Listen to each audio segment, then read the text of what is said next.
જો મોટા મોટા પ્લેયરની વાત કરું તો વિરાટ કોહલી જ્યારે એન્ટર થવાનો હોય, મહેન્દ્રસિંહ ધોની આઈપીએલમાં એમની એન્ટ્રી હોય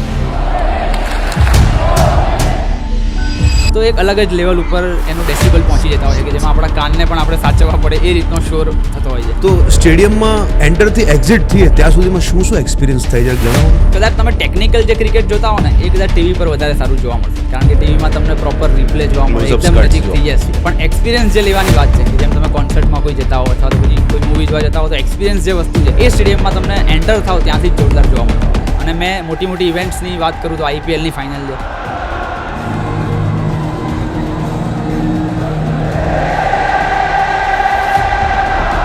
ગયા વર્ષે વર્લ્ડ કપની ફાઇનલ જોઈ હતી કે જેમાં તમે સ્ટેડિયમમાં ગેટમાં એન્ટ્રી લો ત્યારથી જ આખું બ્લુ કલરનો જાણે સમુદ્ર હોય ને એ રીતે ભારતના બધા ફેન્સ કપડાં પહેરીને જતા હોય.